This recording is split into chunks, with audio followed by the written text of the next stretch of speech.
Let me bring in this man. He's got a monster opportunity to defend his super middleweight world title against the biggest star in the sport, Canelo Alvarez. It all goes down in San Antonio, of course, just a little bit over a week. Callum Smith, great to talk to you, sir.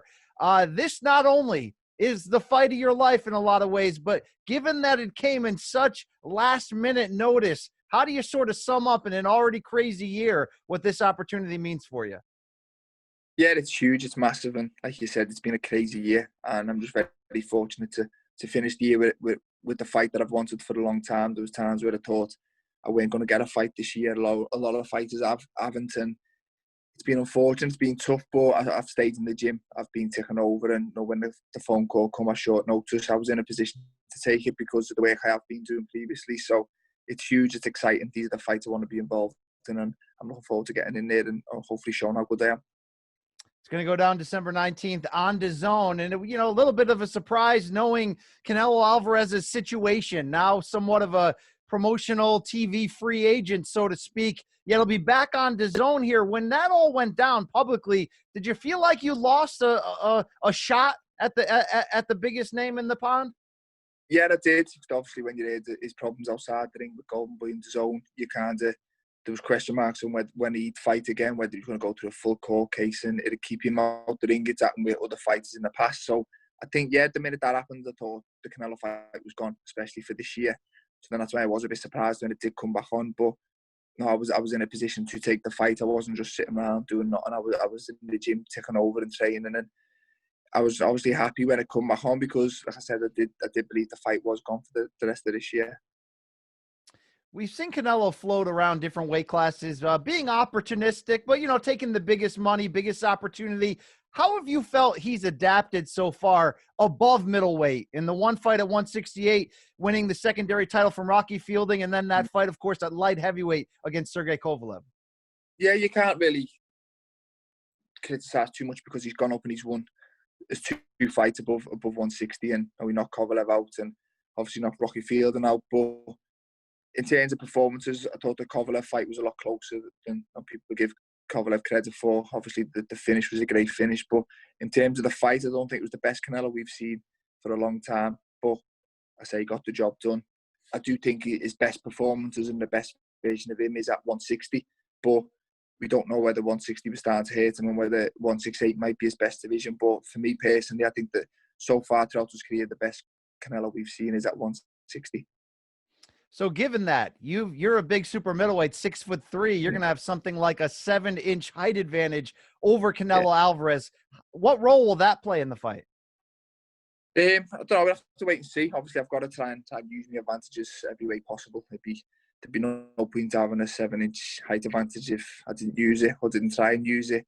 Obviously, at the highest level, a lot more goes into it. The fight can swap and change as it's going on, and some of it will be at close quarters, some of it will be at distance. But I've just got to be prepared for whatever Canelo Alvarez turns up. I've got to have a good game plan, plan A, plan B, and just pull it off on the night. And I believe with my ability and stylistically, I've definitely got the beating of him. And I'm in this fight to win it. Training's going very well. And I believe December 20th, I'll wake up still a world champion. Look, it's been a crazy year. Everyone's got different opinions on it. Everybody's struggling in different ways. This will be in front of a crowd in the Alamodome in San Antonio, a modified crowd to some degree. Does going on the road, does the COVID factor, does any of that play into your mindset and preparing for it, or is it, the fight or nothing here? No, it's just the fight. The fight's the most important thing. Obviously, it'd be nice to have a full capacity crowd and have travelling fans and all the rest of it, but to just get a fight this year and to get some fans in there is a plus. I thought we weren't going to fight at all, and then if I was going to fight, it was going to be in the studio behind closed doors. So I can't complain. We have got some form of fans there. I think they'll all be Canelo fans, but it'll be some form of noise. And as fighters, we like the crowd. It gives you that little bit of adrenaline rush. It's people to perform in front of. So yeah, I'm pleased. And the minute I step through the ropes, it's the same goal. The goal is to win, regardless of how many people it's in front of. Well, there's obviously no shortage of stakes in this fight. You're defending your title at 168. And when you fight Canelo, there's big money and all that. You're already a well-known guy in boxing and certainly in the UK. But what about the idea of when you do fight a guy like Canelo, you're front and center to American fans. If they don't know you, they will now. How much does that excite you or motivate you at all to sort of let your name be known on this side of the pond? Yeah, definitely. Obviously, I'm well known in Britain, but to be known on the world stage, to fight someone like Canelo and to beat someone like Canelo will put my name out there, you know, all over the world. He's a superstar in boxing, and these are the people you want to be involved in fights with, and these are the fights I always wants to be involved in since I turned professional, and especially since winning my world title. I targeted the biggest names possible, and Canelo is the biggest name possible, and the big stage brings out big performances, and I believe I will deliver on December 19th, and I look forward to being in there with a great fighter, but also showing the world out. The world knows how good Canelo Alvarez is, but I don't think the world knows how good I am just yet. All right, us journalists, we're always looking for something saucy, right? We're always trying to stir the pot up with some fake BS here, but let's see if this is real BS. Canelo defeated your brother, Liam Beefy Smith, in a 154 title bout a couple of years back in Dallas in the Giant Stadium there. Are you guys, is the Smith family the Fighting Four Brothers? Are you still sore about that? How much has that motivated you?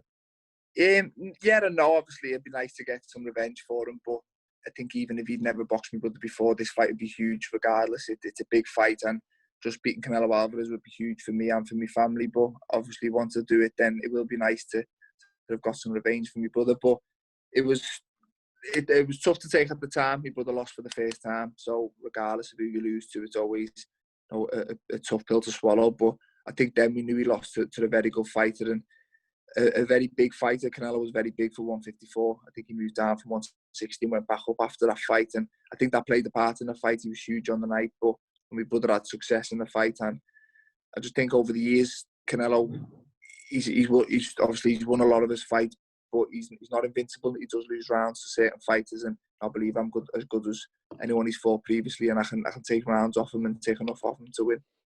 All right, here's the part of the interview, Callum, where we get really honest about boxing, okay? Canelo Alvarez is a superstar. He's been in a lot of close fights, and he gets the benefit of the doubt on the scorecards, not just most of the time, every single time. Look, membership has its privileges. He wouldn't be the first guy.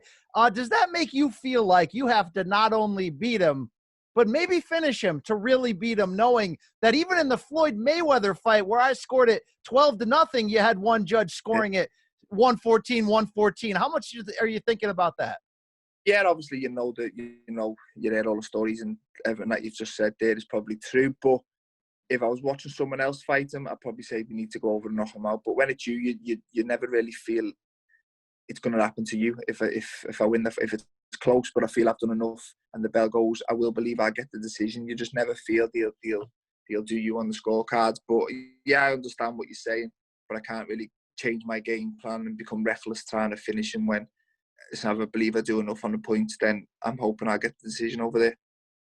All right, Canelo's it's a pretty good dude. I like interviewing him. He's very respectful. He's a nice guy. You know, he may have had the tainted beef one time, but we try to forgive him on that. I don't know if I can forgive him for that really weird tattoo scheme he's got going on his left forearm. He's got his wife's eyes now. That means everything he's doing with that hand, his wife is watching him. You down with that?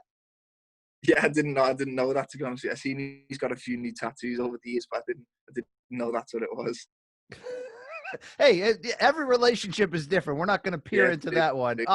Let's talk about the relationship of the Fighting Smith brothers here, because it's been awesome to watch you guys throughout your career. You're supposedly the runt of the litter, the youngest of the four, yet you know you're 6'3", and to be honest, you might have the most potential of the four to go the farthest in the sport, and that's saying something given the titles and what your brothers have accumulated.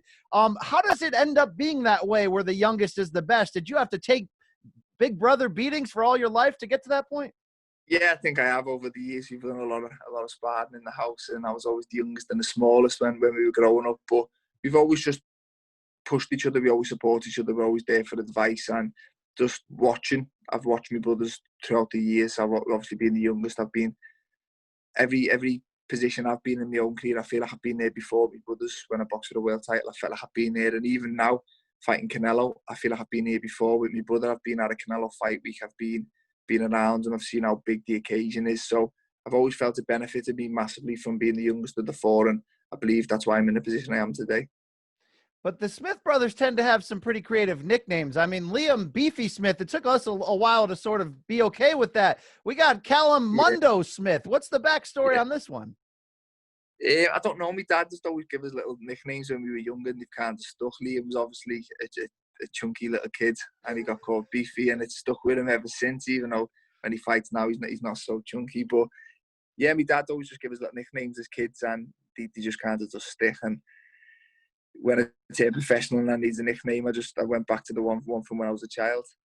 It means world in Spanish, so it's probably a bit of an omen. It looks good that I've become a world champion, but that's not the reason.